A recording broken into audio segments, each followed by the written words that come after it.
Hola, ¿qué tal? Muy buenas noches, 8:45, momento de las noticias. Mi nombre es Juan Carlos Sandoval y le presento esta noche nuestros titulares. Banco Industrial, siempre de tu lado, presenta los titulares. Experta internacional en educación cree que la baja matriculación a nivel primario entre 2009 y 2013 es porque menos niños han nacido y por ende las inscripciones han disminuido.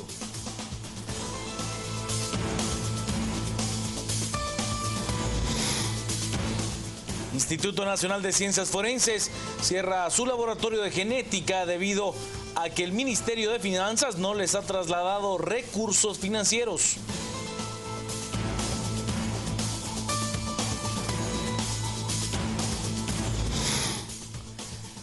CACIF está de acuerdo con la Cámara de Comercio en poner a discusión una reforma tributaria no basada en nuevos impuestos, sino en la ampliación de la base tributaria.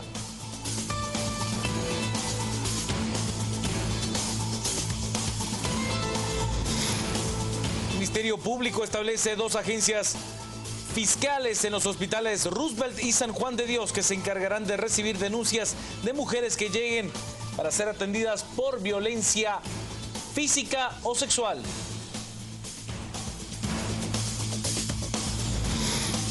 El informe de la organización Freedom Home advierte que los regímenes autoritarios y el terrorismo son la mayor amenaza para la democracia a nivel mundial.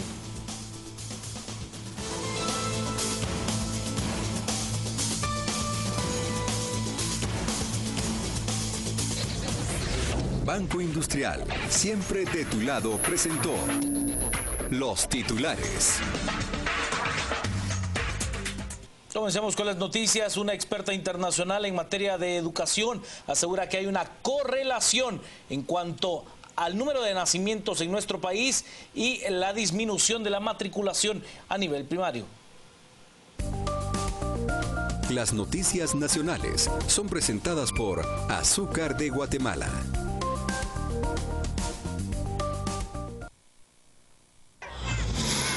En los últimos 5 años, la cantidad de niños inscritos en el nivel primario ha descendido a niveles del 2004. Por ejemplo, solo el año pasado se inscribieron 2.4 millones de niños, 200.000 menos respecto al 2009. Para analistas, uno de los motivos es la poca inversión en la ampliación de cobertura, incluyendo la refacción escolar y las transferencias condicionadas. Sin embargo, una experta argentina quien trajo al Ministerio de Educación tiene otra hipótesis.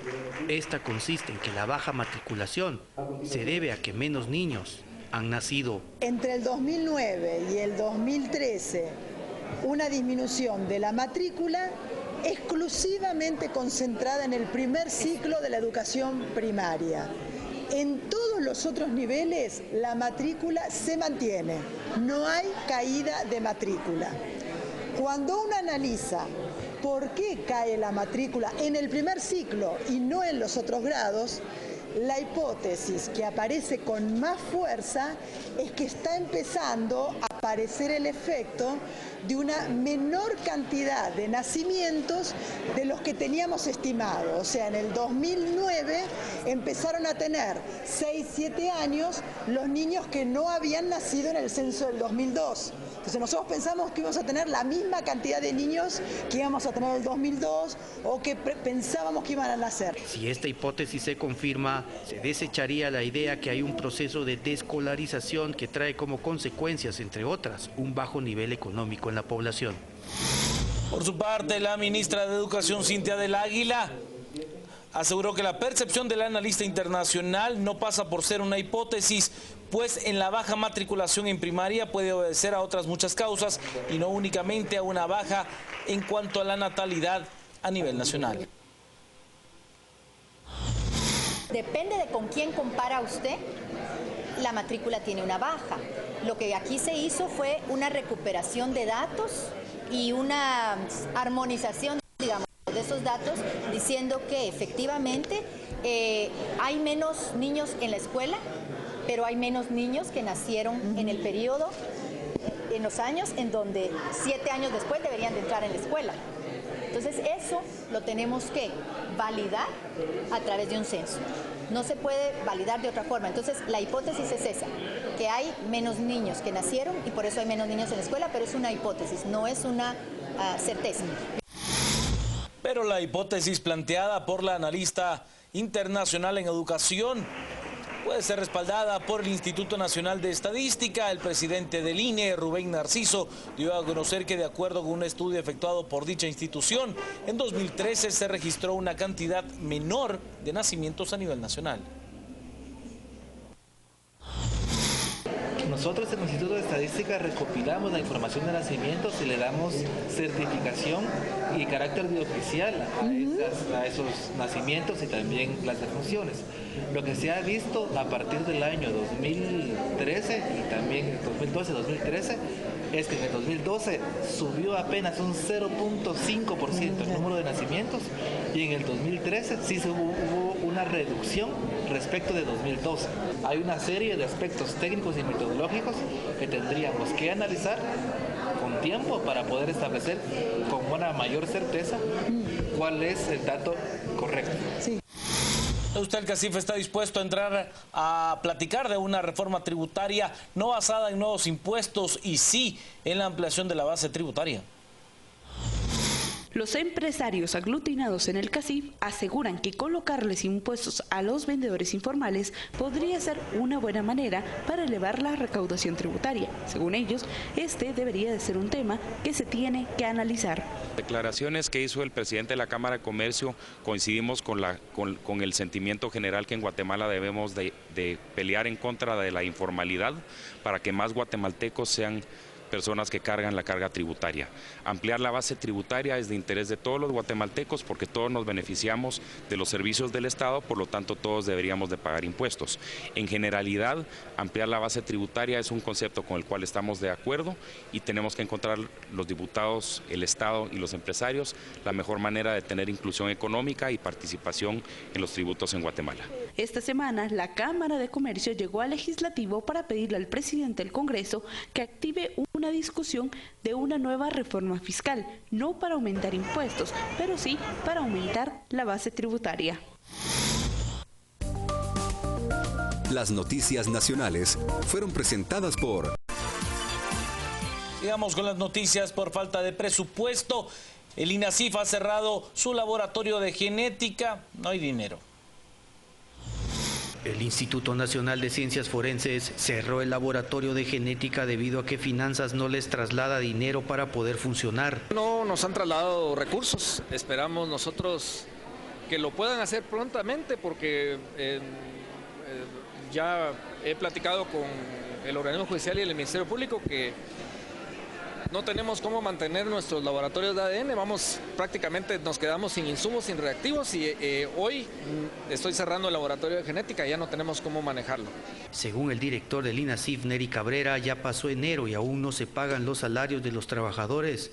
Según Cabrera, si la situación continúa así, hasta las morgues pueden cerrarse. La nómina no la he podido pagar, la de enero, es ya casi fin de mes y la gente necesita de su salario para poder realmente continuar haciendo sus labores cotidianas que nosotros hacemos. Estamos solicitando a las autoridades correspondientes a que puedan fortalecer a este Instituto Nacional de Ciencias Forenses para poder seguir trabajando y haciendo lo que nos corresponde. Hoy inauguran oficinas del Ministerio Público aquí en los hospitales San Juan y Roosevelt. ¿Qué va a pasar el día de mañana cuando yo no pueda realmente realizar esas pruebas científicas que son necesarias en los casos de violencia contra la mujer, de agresiones sexuales y donde se necesita realmente pues una evaluación técnico-científica? Y posteriormente pues no sé si seguirán las morgues cuando yo ya no les pueda pagar el sueldo y los salarios a cada uno de los trabajadores de INASIF. La nómina del INASIF es de 9 millones de quetzales, la cartera del Tesoro aún no les traslada nada. He de contarle que el Ministerio Público ha abierto 2 agencias fiscales, ubicada una en el Hospital Roosevelt, otra en el Hospital San Juan de Dios, para atender a personas víctimas de violencia física y sexual. La fiscal general y jefa del Ministerio Público, Telma Aldana, y el ministro de Salud, Luis Enrique Monterroso, inauguraron 2 agencias fiscales de atención a víctimas de violencia sexual en los hospitales Roosevelt y San Juan de Dios. El principal objetivo es facilitar y agilizar los procesos de atención a la víctima de cualquier tipo de violencia, desde un examen físico hasta realizar una denuncia penal.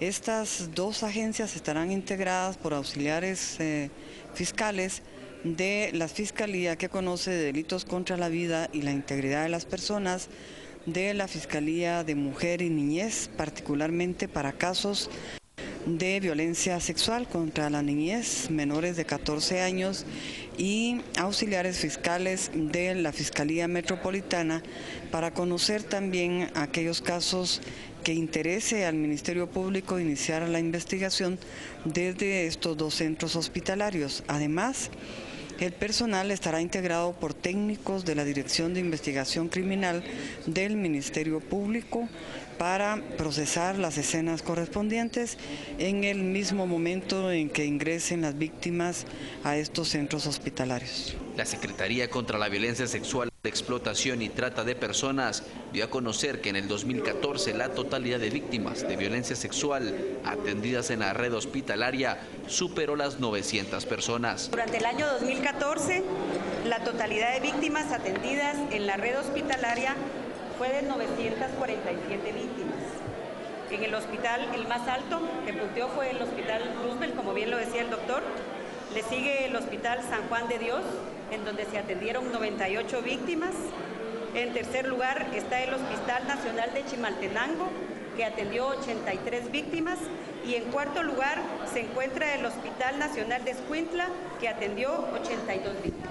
Dentro de los planes que se tienen en una segunda fase, se prevé instalar a más de 5 hospitales del interior del país, además de instalar nuevas agencias fiscales en 44 centros hospitalarios.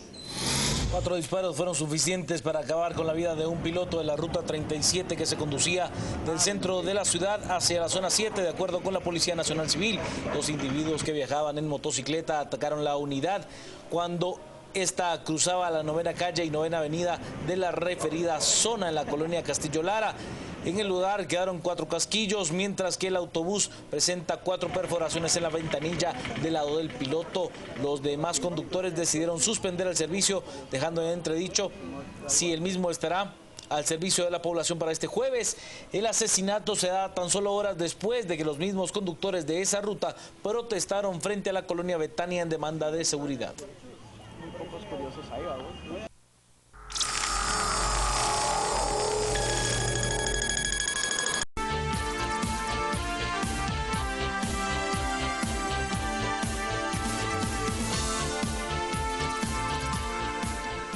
En las 8:45, hoy día miércoles, Gustavo Berganza y Juan Luis Fonte estamos listos ya para arrancar con la primera conversación de esta noche. Tenemos como invitada a Irene Kitt, de origen argentino. Ella es experta en estadística educativa y es presidente de la Asociación Civil Educación para Todos en su país. Con Irene vamos a conversar sobre esa dificultad de calcular la cobertura educativa en Guatemala en el nivel primario. Bienvenida, Irene, gracias por acompañarnos. Muchísimas gracias por la invitación y bueno, qué lindo que podamos hablar de educación. Los que somos docentes de alma, nos encanta que nos den un espacio para conversar sobre esto. Excelente. Mira, tus conclusiones llegan al punto en el que dice que la disminución en la tasa de matrícula de primero o tercer año de primaria tiene que ver con un descenso de la natalidad. Pero ¿cómo llegas a esa conclusión si en este país no hay censo desde hace 10 años? Bien. 13 años, perdón. 13, sí. Y aunque decidamos hoy hacer un censo, que ojalá se decida hoy o mañana, tenemos 2 años de preparativos para que el censo sea serio y cuando esté terminado nos digan las cosas con la validez que necesitamos. Pero digo, bueno, para calcular cobertura siempre tenemos que buscar cuál es el mejor dato disponible de población y cuál es el mejor dato disponible de estudiantes. El mejor dato de población es un censo en el cual vas casa por casa en forma universal, señora, a ver quiénes viven, cuántos viven, etcétera, casa por casa, ese es el mejor. Todos los países lo hacen una vez cada 10 años porque obviamente es un gran operativo que hay que organizar. ¿Qué pasa ya al año mismo siguiente que hiciste el censo? Tenés que empezar a usar otras herramientas para poder ir definiendo cuánta población hay, sobre todo la población infantil y puber y adolescente. Y haces encuestas. Las que empiezan a nacer después del momento del censo. Entonces, en toda la región, en todos los países, esto está validado, hay otras fuentes para ir determinando qué población hay. Y esas son básicamente 3. 2 formas que tienen que ver con lo que llaman mediciones, o sea, cuento, voy a un lugar y cuento algún evento que me dice algo. Y otros son las proyecciones, que es, en base a la mejor información que tengo hoy, me imagino que va a ocurrir hacia dentro de un el futuro. año, dentro de 2, dentro de 3. Entonces, las mediciones son 2, las encuestas de hogar y las estadísticas vitales. Las encuestas de hogar son muestras representativas. ¿Qué quiere decir una muestra representativa? Que es con un criterio metodológico muy riguroso y que tengo certeza que el INE lo hace con ese nivel porque ha sido certificado por los organismos latinoamericanos de estadística, arma una muestra de distintos lugares donde va y pregunta en los hogares distintas cosas sobre ocupación, sobre empleo y también a sobre cada el número persona, de niños. sobre el número de niños y sobre si asiste a la escuela o no. Para cuando se hacen las encuestas, además, en esa región se hace un conteo poblacional. O sea, en una zona hay 50 encuestas, pero la gente del INE visita todas las casas de alrededor en esa zona y pregunta solamente cuánta gente vive y de qué edad y de qué sexo. Y en algunos hogares hace la encuesta completa. Primera fuente. Segunda fuente, estadísticas vitales, que también cuenta un evento real, que es el nacimiento documentado. Registro Nacional de las Personas, ¿cuántos niños han sido inscritos? ¿Qué es? O sea, la inscripción en base a su vez a un documento previo que es el médico, el de nacimiento, el certificado de nacimiento. Entonces estas son las 2 mediciones. Y por otro lado tenemos las proyecciones de población. Entonces tenemos 3 fuentes de datos oficiales validados metodológicamente y al analizarlos en profundidad y triangulando información podemos aproximarnos de una mejor manera al mejor número hoy disponible antes de que tengamos el censo. A ver, Irene, en Guatemala nos hemos asustado por el hecho de que la proyección que existía del número de niños que debía estar en este momento inscrito en educación primaria, sobre todo en los primeros años, ha disminuido durante los últimos 4 años, el último del gobierno de Álvaro Colom y los 3 de Otto Pérez Molina. Y hemos llegado a pensar que eso tenía que ver o estaba relacionado con la mala administración de los programas sociales que generaron un incentivo para que los niños llegaran a las escuelas. Tu conclusión es distinta. Tu conclusión dice que en realidad no llegaron a nacer tantos niños como se tenía previsto. Tal vez sí podemos ver una primera información, porque es difícil transmitir a los espectadores esto solamente relatando números. No sé si podemos ver la primera diapositiva. Le pedimos a producción que nos muestre las gráficas que tenemos preparadas para que Irene haga su proyección. Allá está la primera de ellas. Fíjense, en esa gráfica lo que estamos viendo es que las proyecciones de población, es decir, nuestro mejor número a partir del censo 2002, que miraba del 2002 hacia atrás y decía cuántos niños nacían y cómo tenían hijos las mujeres, y miró para adelante, nos decía que, por ejemplo, en el periodo 2005-2010 íbamos a tener más o menos unos 450.000 nacimientos por año, en el 2010-2015 unos 466.000 nacimientos por año. Cuando nos encontramos con los nacimientos registrados, fíjense, volvemos un segundito para atrás, perdón, que tuvimos 366.000, 375.000 nacimientos, o sea que lo que se preveía que iba a ser un incremento, acabó siendo un momento de estabilidad en los valores prácticamente previos al censo. Tuvimos entre 90.000 y 80.000 nacimientos menos por año de lo que se hubiera previsto. Exactamente. Por lo menos eso es lo que registra el RENAP. Ahora, aclárame algo, Irene. Sí. En el caso de toda esta comparación de nacimientos contra matriculación, ¿estás tomando también el sector privado? Sí, totalmente, completo. El sistema, o sea, cuando yo trabajo con población, para poder comparar tengo que trabajar el sistema en su conjunto, con todas sus modalidades. O sea, no es solamente matriculación a nivel oficial, público. No. Todo aquel que va a tener un certificado de primaria está contado acá. Ok. Lo que quería también transmitir, y ahí sí podemos ir a la próxima diapositiva, es que esto no es una cosa que solamente ocurrió en Guatemala, ocurrió en muchos países de la región, la discrepancia entre la población proyectada y la que nos encontramos en el censo. Si se fijan en la próxima diapositiva, están los datos de Brasil. Fíjense, esa es la proyección que tenía Brasil, calculada que iba a tener niños al 2010. Miren los números, ¿no? Calculaba que iba a tener de 5 a 9 años 17 millones de niños, solamente en ese grupo de edad, es grande Brasil, y ya ellos estaban calculando menos nacimientos. Fíjense que proyectaban 15 millones, menos nacimientos. Esto es proyección. Vamos con un clic a ver cómo nos encontramos con la población censada. Resulta que se encontraron con un 12% menos de niños de 5 a 9 y un 10% menos de niños de 0 a 4 de lo que ellos habían pensado. ¿Ellos ya habían calculado a la baja? Habían calculado a la baja. Se pronunció a la baja. Fue más llamativa, más significativa la baja. Qué interesante lo que estás diciendo, porque transpolando esos datos a otro tipo de indicadores que son preocupantes en la realidad nacional, como es el índice de homicidios, entonces podríamos decir que en realidad la tasa de homicidios por cada 100.000 habitantes no es lo que se dice que es.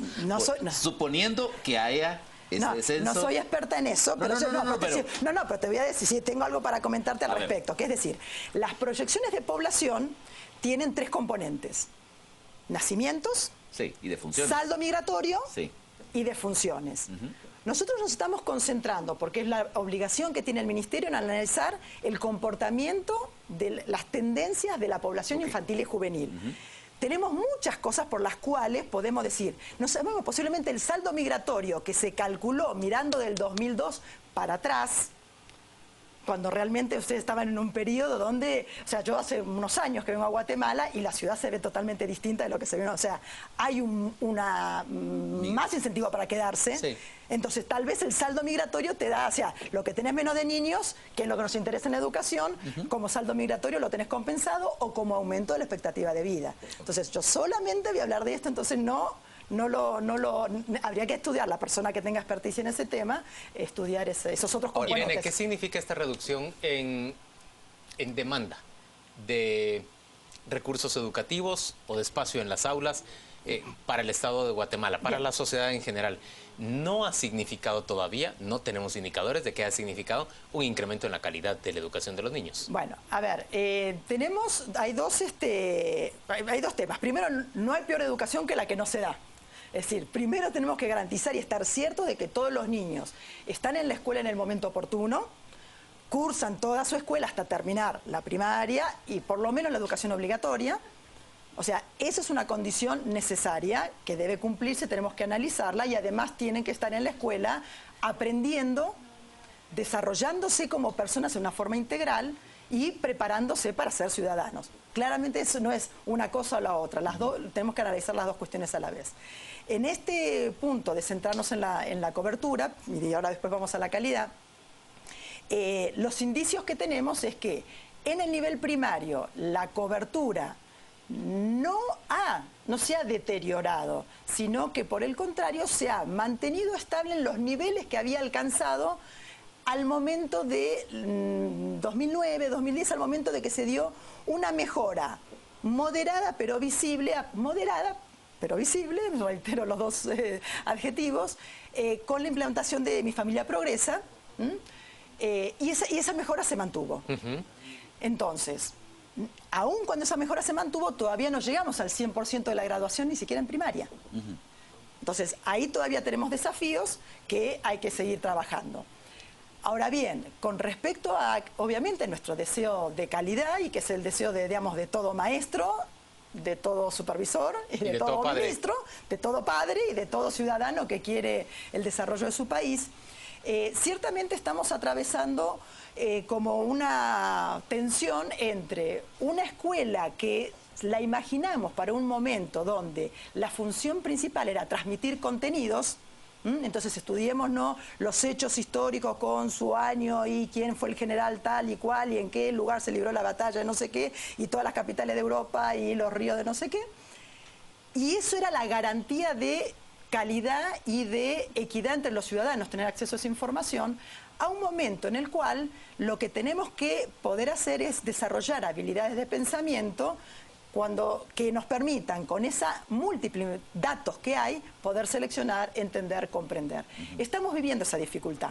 Estamos viviendo esa dificultad no solamente en Guatemala. Una transición de las destrezas y capacidades que necesitamos que desarrollen los estudiantes. Tenemos que salir del valor de la memoria de corto plazo, de recordar, mañana tengo prueba, mañana tengo prueba, entonces voy por mi casa ¿no? repasando qué sé yo, el siglo de oro español y me trato de acordar qué escribió cada quien, a una cosa de entender qué sentimientos y qué sociedad quería contar el siglo de oro español. Si me tengo que acordar del nombre del autor, hoy nos contaba el director del INE que el 80% de la población tiene acceso a celular. Y hoy por hoy tener acceso a celular es tener acceso a un mundo de información, no solamente la comunicación. Yo tengo que saber dónde buscar y tengo que saber que si busco en un dominio.com, nosotros tenemos, por ejemplo, en Argentina un sitio que se llama El Rincón del Vago. Que es muy conocido en Guatemala. Por un candidato que... Han echado mano de él hasta para hacer tesis. Bueno, entonces yo tengo que saber que El Rincón del Vago es una cosa y un .com es una cosa y un .edu es otra cosa. Ajá. Y eso tengo que saber y entender para saber dónde buscar y para poder relacionar. Entonces, como pedagogos, y insisto, no es solamente Guatemala, es la región, hablo de Argentina. Argentina en el TERCE, que se acaba de publicar, mejoró muy poco, Uruguay mejoró muy poco. O sea, estamos con diferencias de grados no significativas entre los países de la región. Hay pequeñas diferencias, pero no son diferentes. Toda la región está por debajo de estándares de los países de la OCDE, toda la región. Un poquito más abajo, un mucho más abajo, un medio más abajo. Y entonces... México es de la OCDE también. México es de la OCDE también, pero también está por debajo del promedio. Estamos por debajo del promedio. Pero bueno, básicamente, entonces, para cerrar esto, lo que quería decir, cambiar esos paradigmas es difícil. Es difícil porque nos enfrenta a la incertidumbre, al ser humano no le gusta la incertidumbre. Y la pregunta es si tenemos las herramientas en nuestro sistema escolar para cambiar esos paradigmas. Las herramientas... Para lograr que los niños desarrollen esas destrezas y capacidades nuevas. Exactamente. O sea, la herramienta básica de la educación en el ámbito... O sea, claramente la educación excede lo escolar. Entonces estamos hablando de la parte de la educación que ocurre en la escuela, ¿no?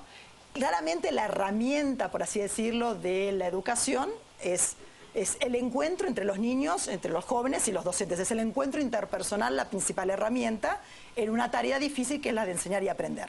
Entonces, esas personas las tenemos que tener motivadas y les tenemos que dar las herramientas técnicas para ese tipo de educación. Lamentablemente, por ahí todavía también nosotros, y ahí hablo como académica, por así decirlo, yo me siento más docente que académica, pero bueno, debo decir que también lo soy, como especialista, a veces les hemos fallado a los maestros. Nos hemos puesto a decir cosas en un plano demasiado teórico y alejado del desafío concreto de entrar a un aula y enseñarle a los niños y a las niñas. Y por otra parte debemos reconocer que estamos un poquito ajenos a un mundo del conocimiento científico que se está desarrollando en varias áreas, y hay una que a mí particularmente me parece muy promisoria para la educación, que es el desarrollo de las neurociencias.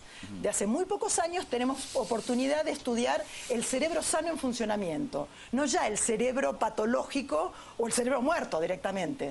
Ahora podemos ver qué pasa cuando enfrentamos a los niños a problemas o de matemática o problemas repetitivos, de atención dividida, de atención concentrada. Y todavía tenemos mucho que abrevar de eso, porque para desarrollar capacidades de largo plazo y no memoria de corto plazo, o sea, desarrollar memoria de corto plazo es relativamente sencillo, repetir. Desarrollar pensamiento complejo requiere entender cómo funciona la cabeza y cómo tracciona el desarrollo desde la enseñanza. Sí, uno de los grandes problemas de la educación guatemalteca es, en primer lugar, que es una educación autoritaria. Sí. Es decir, y también, como le decía Paulo Freire, es una educación digestiva. Exactamente. Pedagogía digestiva. Sí, es que está centrada, pues, y el autoritarismo está también, lamentablemente, también hay una mezcla de autoritarismo. Digo, en guatemalteca yo voy a hablar de Latinoamérica. Yo voy a hablar de Latinoamérica porque eso me siento con la posibilidad de decirlo, porque tengo la dicha de poder conocer muchos países de la región. Y entonces tenemos, por un lado, este autoritarismo, pero por otro lado también tenemos una manera de enseñar en la cual el método ha sido desprestigiado. ¿Cómo así? A ver, y eso como sociólogo me vas a... No sé, en la pedagogía, hoy todo todavía un impacto ideológico muy fuerte de ciertos movimientos sociopolíticos de la década del 70, del 80, donde cualquier cosa que fuera metódica era autoritaria de por sí. Correcto. Entonces está mal decir que hay un método y que yo enseño de acuerdo a un plan organizado y riguroso. Entonces, esa enseñanza de capacidades, ese desarrollo de capacidades, requiere un camino sistemático y riguroso. La enseñanza de contenido la puedo dar así nomás, o sea, para memorizar. Entonces todavía tenemos que también, junto con las herramientas que te decía, por ejemplo, las neurociencias, también tenemos que revalorizar que el tipo de habilidades que queremos desarrollar requiere un método, un tiempo, un esfuerzo sostenido. Irene, muchas gracias por acompañarnos a las 8:45. Vamos a ir de inmediato a la pausa comercial y volvemos dentro de muy poco. Estamos presentando a las 8:45.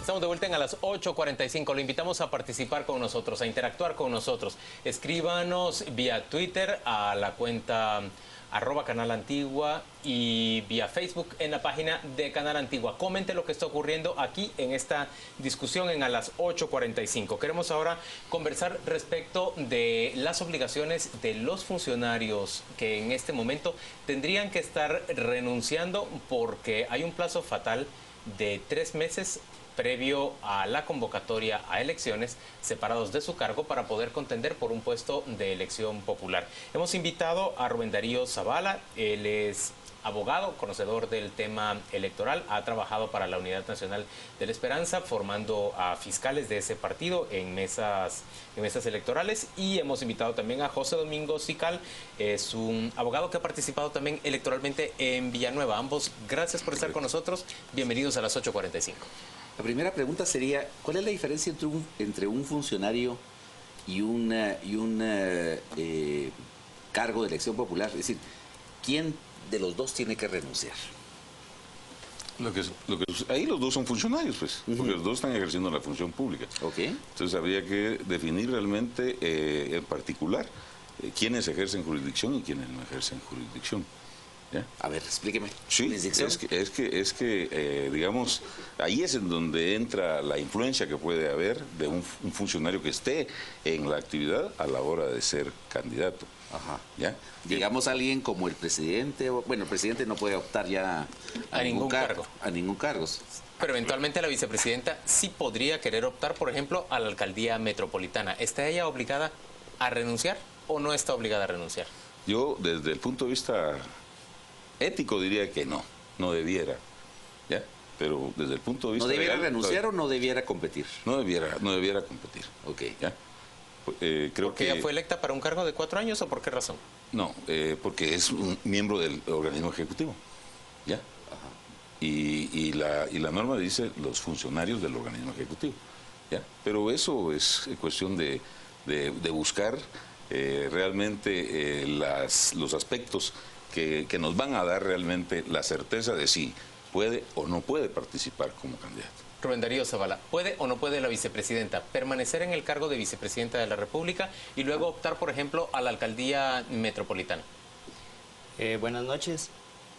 Yo coincido con lo que mencionaba el licenciado Domínguez en este caso, que a mi punto de vista la vicepresidenta tendría que renunciar para poder iniciar un proceso proselitista para optar en este caso, por ejemplo, un supuesto que estamos manejando que sería la alcaldía de la ciudad de Guatemala, ¿verdad? ¿Y por qué los alcaldes que se encuentran en funciones no están obligados a renunciar para buscar la reelección, por ejemplo?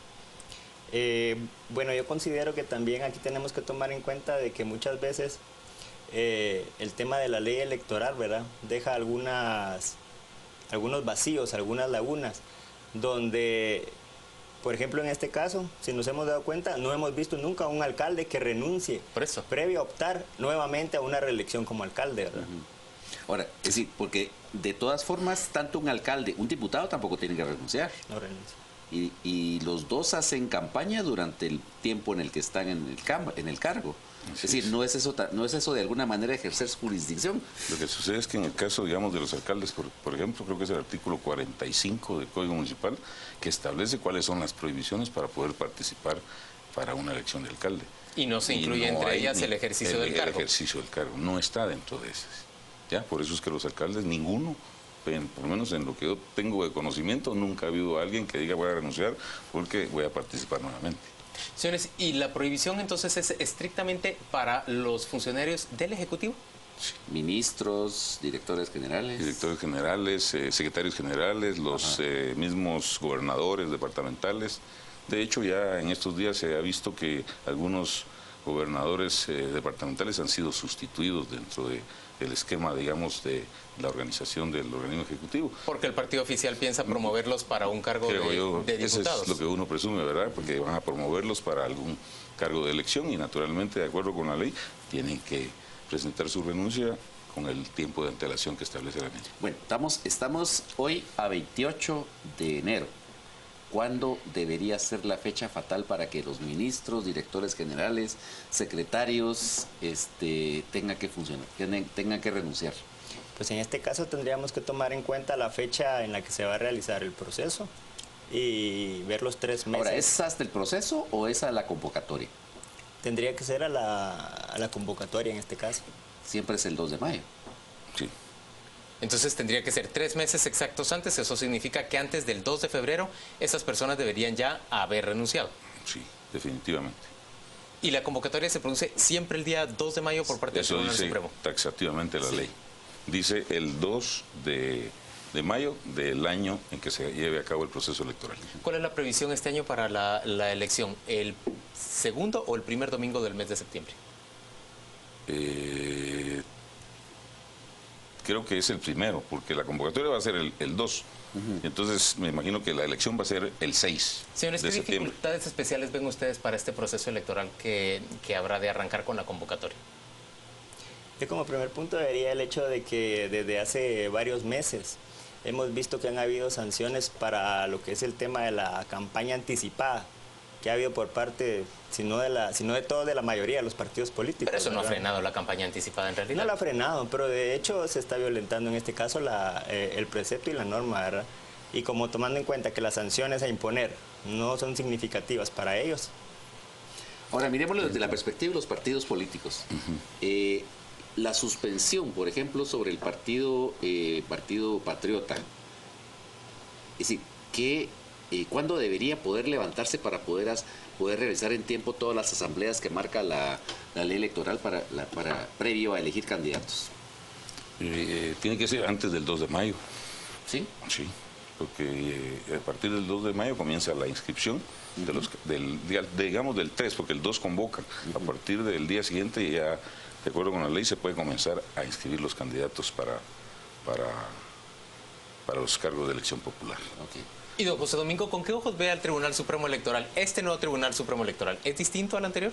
He visto un par de cosas ahí interesantes y creo yo que debería tal vez hoy aprovechar la oportunidad para que con la visión que tienen ellos, que creo que ha sido positiva hasta el día de hoy y creo que la población así lo percibe en este momento, que se tuviese mucho cuidado en el tema de las juntas electorales, las juntas municipales y sobre todo las juntas receptoras de votos.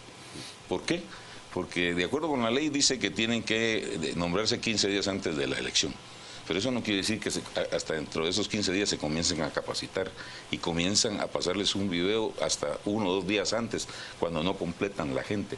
Eso daña el proceso, definitivamente. Eso da lugar y margen a que se den anormalidades dentro del proceso en cualquier lugar de este país. Entonces, una recomendación fundamental para el tribunal, que creo que está viendo con muy buena visión el proceso electoral, es que tienen que ponerle mucha atención y mucho cuidado, porque este proceso va a ser muy, como les dijera yo, muy disputado. Y en ese sentido yo creo que deben de cuidar el día más importante de todo el proceso, es el día de la elección. ¿Los partidos políticos tienen en realidad capacidad para formar a sus fiscales de mesa ¿Los partidos cumplen con ese requisito de capacitar a las personas que estén en las juntas receptoras de votos para cuidar los votos? Por la experiencia que yo tuve en el proceso anterior, existía una estructura suficientemente buena como para afirmar que sí es posible poder capacitarlos. Eso empezamos como 4 meses antes de la elección. Se viajaba de municipio en municipio. En este caso trabajamos el área central, ¿verdad? Íbamos de municipio en municipio con el objeto de capacitarlos, se veía qué personas eran las idóneas, quiénes no, porque se necesita de líderes también. Pero eso normalmente puede hacerlo el partido oficial. Los opositores no suelen contar con los recursos para... Digamos, por eso hablábamos de una estructura, ahora que sí se cuenta con una estructura. Pero de hecho ni el Tribunal Supremo Electoral ha logrado dar las capacitaciones como debe ser, ¿verdad? Porque como decía el licenciado, un día antes todavía les está dando una introducción de lo que enseñando el video de cómo se debe administrar la mesa. También hay un problema, con la manera como se organizan las juntas electorales, que es un punto que usted tocó, y es el hecho de que muchas juntas siguen siendo las mismas. Es decir, se forman como de una manera, no sé, corporativista, si se quiere, en el sentido de que se jala a una empresa y la empresa llena de ¿cómo se llama? De fiscales, colaboradores suyos. De colaboradores suyos, las juntas receptoras de votos. Es decir, ¿esto es positivo o es negativo? De hecho, yo sí lo siento positivo. ¿Sí? Sí. De hecho, yo que he participado desde hace muchos años en el tema, creo que, digamos, uno de los temas más importantes es que el tribunal ha tenido como una especie de un banco de datos de gente que ha servido imparcialmente dentro de las mesas electorales, dentro de las juntas municipales y dentro de las juntas departamentales. Ahora, pero hay un problema, licenciado, y es el hecho de que los acuerdos de paz hablaban de que tendría que haber más participación de mujeres y más participación de indígenas. Y realmente el Tribunal Supremo Electoral en las últimas 4 elecciones no ha puesto en marcha esa obligación. Es que al final se convierte por las mismas circunstancias en derecho vigente, pero no positivo, pero no porque el tribunal no lo quiera hacer, porque a veces el recurso que tiene a su disposición no le permite cumplir con esos estándares que le pide, digamos, la ley. Y por esa razón es que a veces no se cumplen con las cantidades que se han fijado previamente para poder darle participación a todos los sectores de la población guatemalteca. ¿Ya? Ahora, cuando hablamos de la capacitación, yo creo que hay partidos que sí tienen capacidad para, quizá no en todo el país, porque es muy difícil. Para principiar tienen que tener 1, 2, 3, 5, 10 abogados. Hay municipios en donde no hay ni siquiera un abogado todavía, de planta. Entonces es bien difícil. Entonces tienen que tener una estructura demasiado grande para poder cumplir con esa función en todo el país. Entonces creo que sí hay, digamos, departamentos y municipios en los que se puede cubrir a cabalidad. Yo me recuerdo que en Villanueva, miraban, habían 10 partidos en contienda, y de los 10 habían 4 que tenían sus fiscales en todas las mesas, los otros 6 no. Entonces hay algunos que sí pueden, pero hay otros que no tienen la capacidad para poder generar un promedio de 650 fiscales, que son los que se utilizarían para poder... yo estoy hablando en el caso de Villanueva, porque ahí eran esa es cantidad. El municipio que usted conoce. Sí. Ahora, en el caso de uno de los grandes problemas también con las elecciones es el trasiego de votantes, es decir, lo que le llaman el acarreo, todo ese tipo de cuestiones de que se empadronan en un lugar, pero en realidad tienen residencia en otra. Es decir, el Tribunal Supremo Electoral emitió hace una semana o 2 semanas una resolución para evitar eso. ¿Cree usted que de veras se pueda evitar ese tipo de trasiego de votos? Yo en lo personal considero que es complicado porque en los últimos procesos siempre se ha tratado de velar porque esas circunstancias no se den. Pero cuando nos damos cuenta, la gente está bajando en camiones llenos, ¿verdad? Que vienen los mismos pobladores, dicen, ellos no son de acá, son de la comunidad vecina. La intención se puede tener, ¿verdad? Pero creo que también se necesita tener una estructura para velar, porque eso en realidad se dé. Habría que hacer un análisis de los padrones anteriores y cotejar con antelación, sacar una muestra. Esta persona votó hace 4 años en X lugar. Hoy van a votar acá o se mantienen. ¿Villanueva padece especialmente de ese acarreo de votantes? Sí, ha padecido. Y le voy a contar algo muy particular y de este tiempo. Villanueva en el año 2011 cerró su padrón con 187.000 y pico, casi 188.000 empadronados, aptos para votar. En los últimos 3 años empadronó un promedio de 7.000 personas. Estamos hablando de 195.000 más o menos, pero hoy día, hasta octubre, el padrón de Villanueva eran de 185.000. ¿Eso qué significa? Que 10.000 ya emigraron. ¿Cómo? Puede ser de esa forma, naturalmente. Por eso creo yo que el tema ese sí es importante. Y el tema es que sea regulado, como lo hizo el tribunal, y que sea acatado por los partidos políticos, por un lado, y por otro lado, por las autoridades del Tribunal Supremo Electoral en los departamentos y en los distintos municipios. Sí, antes, cuando existía el anterior modalidad de voto, es decir, se pedía que estuvieran avecindados en el lugar. Es decir, ahora solo es la simple declaración del cambio de dirección, ¿no? Correcto. Es decir, eso es eso hace bastante más fácil. Facilitaría el trasiego de personas de un lugar a otro. Sí, pero ahí hay un tema que es bien discutible y que creo que no lo vamos a poder discutir en este día, y es el tema de la diferencia entre lo que es la residencia electoral y lo que es la vecindad. Porque recuérdese que cuando se acabó la cédula de vecindad, cuando nació el RENAP, se murió la cédula de vecindad. Sí. Entonces ya no hay vecindad. Entonces ahora lo que hay es residencia electoral. Pero hay quienes argumentan que hay una diferencia porque la vecindad la regula el Código Civil, mientras que la residencia electoral la regula la ley electoral y de partidos políticos.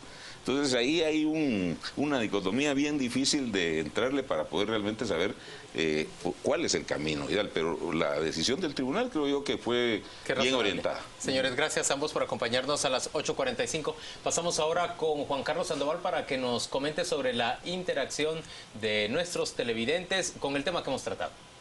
Así es, Juan Luis, buenas noches. Cada noche estaremos revisando sus mensajes en nuestras cuentas de redes sociales, @Canal Antigua, Canal Antigua GT, a través de Facebook. Vámonos a las redes. Nos dice Oscar Sánchez Puga: las elecciones del 2015 es del 13 de septiembre, información del Tribunal Supremo Electoral, nos dice Oscar. César Dávila: y esto no es a criterio, está claro en la Constitución cómo debe ser, nos plantea César. Jonathan Arriola: deberían de renunciar todos para no utilizar sus nombramientos públicos y menos fondos públicos. Gustavo Arroyave: como Domingo Sical se atreve a decirle analista cuando es un político, es lo que nos dice Gustavo. Hasta aquí estamos con las redes. Cada noche estaremos leyendo todos sus mensajes. Por favor, siempre interactúe con nosotros, @Canal Antigua a través de Facebook, para poder usted tener sus mensajes en pantalla y que podamos ampliar la discusión. Vamos ahora al segmento de deportes con Rosario Orellana.